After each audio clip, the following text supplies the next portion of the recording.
अभीरा ने मायरा को अपने हाथों से खाना खिलाया, लेकिन वह क्या जानती थी कि उसका यह मासूम सा प्यार मायरा की नाराजगी को और गहरा कर देगा। एक और जहां अभीरा अपनी नई जिंदगी को संभालने की कोशिश कर रही है, वहीं मायरा उसे अपनी दुनिया में स्वीकार करने को तैयार नहीं है। जी हाँ गाइस, स्टार प्लस के पॉपुलर टीवी शो यह रिश्ता क्या कहलाता है कि अपकमिंग ट्रैक में एक ऐसा ट्विस्ट आने वाला है जो न सिर्फ रिश्तों को हिला कर रख देगा, बल्कि एक छुपा हुआ सच भी सामने लाएगा जो सभी को झकझोर कर रख देगा। आने वाले एपिसोड में आप देखेंगे कि मायरा नाराज होकर अपने कमरे में अकेली बैठी है। बाहर सब उसे ढूंढ रहे हैं, लेकिन वह चुपचाप अपने कमरे में एक कोने में बैठकर खुद को ब्लैंकेट से ढक लेती है, जैसे इस दुनिया से रिश्ता ही खत्म कर लिया हो। उसके चेहरे पर वो मासूमियत नहीं, बल्कि एक गहरी पीड़ा है। उसकी आंखें नम हैं, लेकिन वो किसी को दिखाना नहीं चाहती। तभी दरवाज़ा खटखटाए बिना ही अभीरा अंदर आती है, हाथ में मायरा का फेवरेट खाना नूडल्स। वही नूडल्स जिसे लेकर अरमान ने सख्त हिदायत दी थी कि मायरा को नहीं देने हैं। लेकिन माँ का दिल तो बच्चे की मुस्कान के लिए हर हद पार कर जाता है। अभीरा धीरे से मायरा के पास आती है, उसका ब्लैंकेट हटाती है और प्यार से कहती है, बेटा उठो, देखो मैं तुम्हारे लिए तुम्हारे फेवरेट नूडल्स लाई हूँ, बस थोड़ा सा खा लो। मायरा बिना कुछ बोले पीछे हट जाती है और कहती है, मुझे नहीं खाना। आप क्यों बार बार मेरे पास आ जाती हैं? आप मेरी मम्मा नहीं हो। यह शब्द अभीरा के दिल को चीर जाते हैं। वो थोड़ा लड़खड़ा जाती है, लेकिन मुस्कान बनाए रखती है। मुझे पता है कि मैं तुम्हारी मम्मा नहीं हूँ, लेकिन क्या एक माँ सिर्फ जन्म देने से बनती है? मैं सिर्फ चाहती हूँ कि तुम खुश रहो। मायरा उसे देखती भी नहीं, बस कहती है, आपको मेरी मम्मा बनने का कोई हक नहीं। आपने मेरी मम्मा की जगह ली है और मुझे आपसे नफरत है। ये शब्द सुनकर अभीरा के हाथ से नूडल्स की प्लेट गिर जाती है। प्लेट ज़मीन से टकराकर टूट जाती है और गर्म नूडल्स फैल जाते हैं, जैसे उसके दिल का प्यार मायरा की नफरत से बिखर गया हो। अभीरा चुपचाप कमरे से बाहर निकल जाती है, लेकिन मायरा को भी खुद पर गुस्सा आने लगता है। वो बिस्तर पर खुद को पटक देती है और बुदबुदाती है, मैंने ऐसा क्यों कहा? लेकिन वो मेरी मम्मा की जगह कैसे ले सकती है? क्यों? इधर बाहर अरमान अभीरा को रोते हुए देख लेता है और पास आकर पूछता है, क्या हुआ? अभीरा कहती है, मायरा मुझे स्वीकार नहीं कर पा रही। शायद मैं ही गलत हूँ, लेकिन अरमान भी खामोश रहता है, क्योंकि वो जानता है कि मायरा की इस नाराज़गी की जड़ कहीं और है। शाम होते ही कहानी लेती है एक खतरनाक मोड़। मायरा कमरे में अकेली बैठी होती है जब अचानक लाइट चली जाती है। कमरे में अंधेरा हो जाता है। वह घबरा जाती है और चिल्लाती है, कोई है?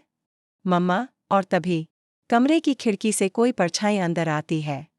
मायरा घबरा जाती है। कौन है? परछाई धीरे धीरे मायरा के पास आती है और कान में कहती है, तुम्हारी असली माँ को किसने हटाया? क्या जानना चाहोगी? मायरा कांप उठती है, क्या मतलब? लेकिन फिर लाइट अचानक आ जाती है और वो परछाई गायब। मायरा डर के मारे कांपती हुई नीचे जाती है और अभीरा से लिपट जाती है, मुझे डर लग रहा है। मेरे कमरे में कोई था। अभीरा घबरा जाती है और उसे गले लगाकर कहती, मैं हूं ना बेटा, कोई कुछ नहीं कर सकता तुम्हें। लेकिन उसी रात मायरा को एक पुराना फोटो एल्बम मिलता है, जो उसके कमरे की अलमारी में छुपा हुआ था। वो एल्बम खोलती है और एक तस्वीर पर उसकी नज़रें ठहर जाती है। उसकी माँ की तस्वीर, जिसके पीछे कुछ लिखा है, अगर सच जान लिया तो रिश्ता भी खत्म हो जाएगा। मायरा की आंखें फटी की फटी रह जाती हैं। वह सोच में पड़ जाती है कि क्या उसकी माँ की मौत एक हादसा नहीं, बल्कि कोई साजिश थी। अगले दिन मायरा चुपचाप अरमान से पूछती है, पापा मम्मा की डेथ कैसे हुई थी? अरमान हिचकिचाते हुए जवाब देता है, कार एक्सीडेंट। क्यों पूछ रही हो? लेकिन मायरा अब चुप नहीं बैठती। वह अब जानना चाहती है उस एक्सीडेंट की असली सच्चाई। इधर अभीरा को मायरा के व्यवहार में बदलाव महसूस होने लगता है। मायरा अब उससे ज्यादा बातें करने लगी है, लेकिन उसके सवाल बहुत गहरे और सीधे होते हैं, जैसे वो जांच कर रही हो। और तभी आता है सबसे बड़ा ट्विस्ट। घर के पुराने नौकर शिवनाथ चुपके से एक चिट्ठी मायरा के तकिए के नीचे रख जाता है। उस चिट्ठी में लिखा होता है, तुम्हारी माँ को किसी ने मारा था और वो कोई बाहर वाला नहीं था। मायरा अब डर और सच्चाई के बीच फंसी होती है।